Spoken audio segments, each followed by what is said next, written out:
Colorado is a beautiful state, compact with so much to offer. We have the red rocks, hot springs, railroads, stunning lakes, ski resorts, and most importantly, 41 parks open for the public. With that being said, there is an issue that is greatly affecting our parks. Most of our parks are infested by beetles that are only dependent on trees. 1 in 14 trees is dead in Colorado forest. The number of gray-brown standing dead trees has increased 30% since 2010. Colorado's mountain pine beetle epidemic killed trees across 3.4 million acres. The continuing spruce beetle epidemic has killed trees across 1.7 million acres. Mountain pine beetle complete a generation within 1 year from egg to adult. Adults typically fly to seek new hosts in July through August, though a small proportion emerge earlier and some later through the summer months. Attacking females initially prefers large diameter trees until they are depleted from the forest. Meanwhile, spruce beetles are native bark beetles that infest eagleman spruce and occasionally Colorado blue spruce in high elevation forests in Colorado. The spruce beetle typically completes a generation in 1 to 3 years, with the 2-year life cycle being the most common in spruce trees growing above 9,000 feet.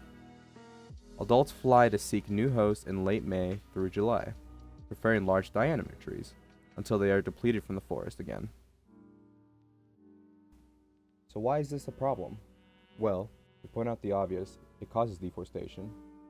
It harms wildlife and destroys their habitat. Trees serve as homes, food source, and protection for animals and insects.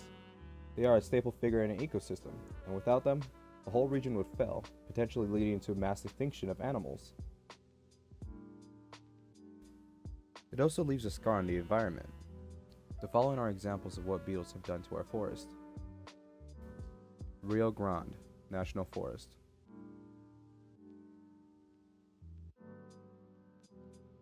Wolf Creek Pass in Mineral County. And in our neighboring state, Medicine Bow National Forest in southeastern Wyoming. Wyoming is included because the epidemic also leaks into neighboring states, which should also be a concern not just in Colorado but in other states as well. Trees also play a critical role in absorbing the greenhouse gases that fuel global warming. Fewer forests mean larger amounts of greenhouse gases entering the atmosphere, and increased speed and severity of global warming. Forest soils are moist, but without protection from sun-blocking tree cover, they quickly dry out.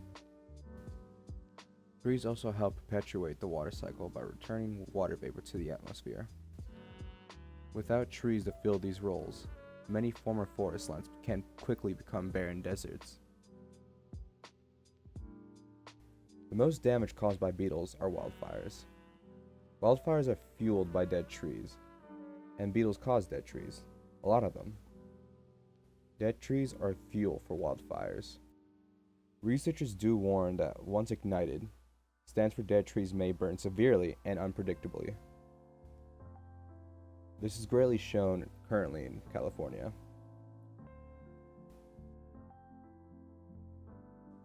The U.S. Forest Service announced that an historic 129 million trees on 8.9 million acres have died due to bark beetles and partly by drought in the state of California.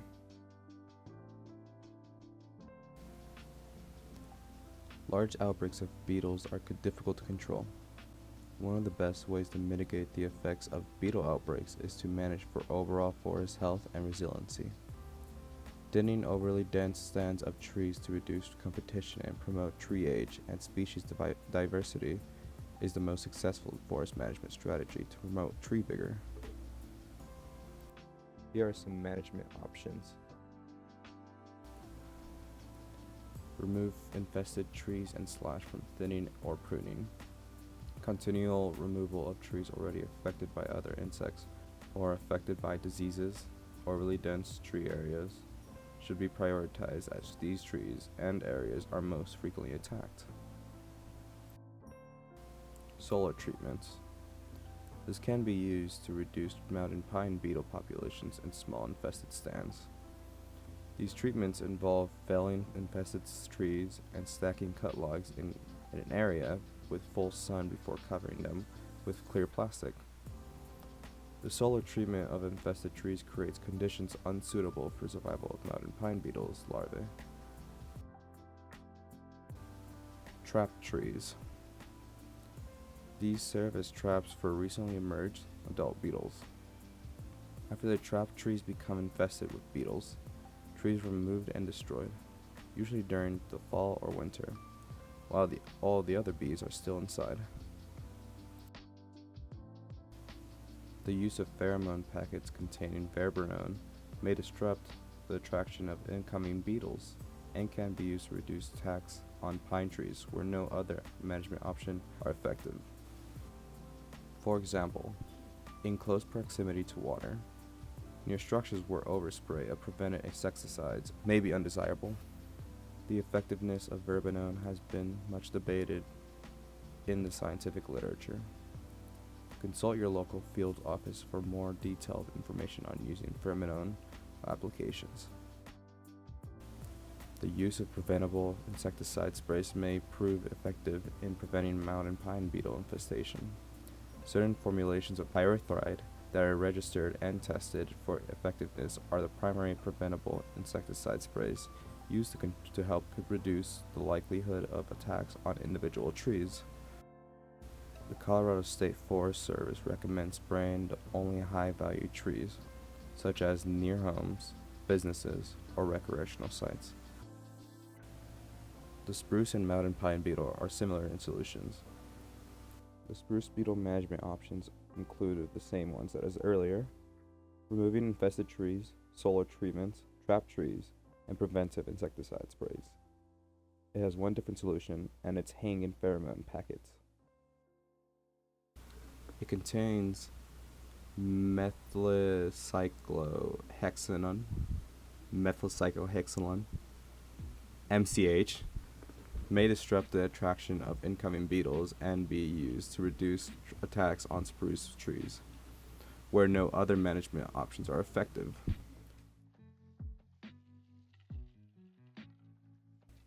If you bought all these treatments and tried contributing yourself, it will cost you around $150, just for every single one of the treatments. Now, imagine, with all of them purchased and evenly spread around the ground, if you do volunteer and do the work, you should at least cover around 15 to 25 feet. There is 43,000 feet in an acre. Just trying to protect 1 acre will cost $261,000 on average. Beetles have killed more than 5 million acres of Colorado forest and counting. With all the solutions in our hands, we would have to have a lot of labor work, and it's also not cheap.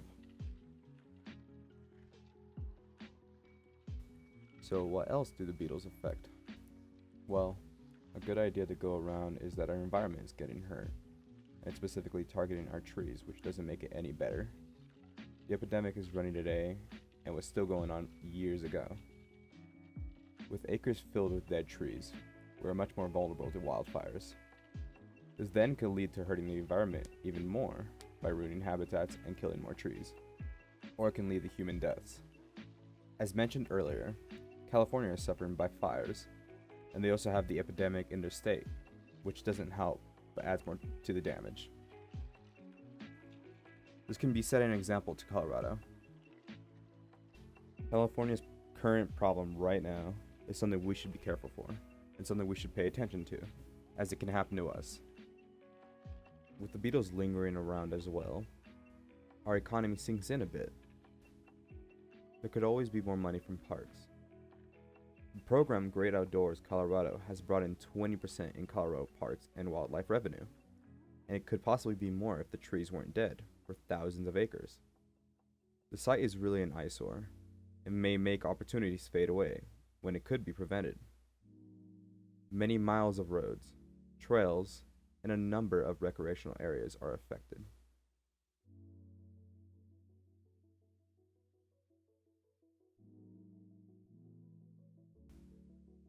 There's one final big question. What can we do about the beetle epidemic, and can it be stopped? And here's the answer to that big question. Low-level populations of mountain pine beetles usually attack individual or small groups of trees that experience disease, lightning strikes, or other stressors. Tree mortality might be limited to small areas of lodgepole or ponderosa pine forests that often go unnoticed, or large areas can be impacted. The combination of an abundance of susceptible forest stands, such as those with high tree densities and large trees, suitable environment conditions, such as a drought, and an increasing mountain pine beetle population can set the stage for the development of epidemics. Colorado's current mountain pine beetle epidemic is the largest recorded in state history. When populations reach epidemic levels, direct control efforts are generally ineffective. Some efforts were made to control spruce beetle and mountain pine beetle outbreaks in Colorado in the 1940s and the 1970s, but unfortunately, no success was documented. An effort to suppress a mountain pine beetle outbreak in Crater Lake National Park was documented to be ineffective. So in a really short answer, no, it cannot be stopped. The problem didn't just come around recently either. It's been going on for years. From a reference earlier, the beetles have been affecting forests for years now. The most common Colorado data that shows the epidemic in our forests in acres that is available is from 1996 to today. It shows one of our largest spikes from the epidemic, which was 2006 to 2010. For history, there's not that much for the beetles. Mountain pine beetle is a species of bark beetle native to the forests of western North America, from Mexico to central British Columbia. And for the spruce beetle, it is just a native species that is also invasive in Colorado. We've been affected for around 20 years now, but for other states and countries, they are also greatly affected. It's not an issue just in our state, but in our world. Our personal idea of solution is to establish more jobs to take care of our forest. This will prevent the epidemic from becoming worse, and may also get more jobs for the people of Colorado.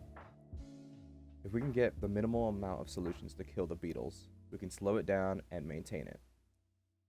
Currently, the beetles are having an easier time as global warming is happening and the temperatures are rising.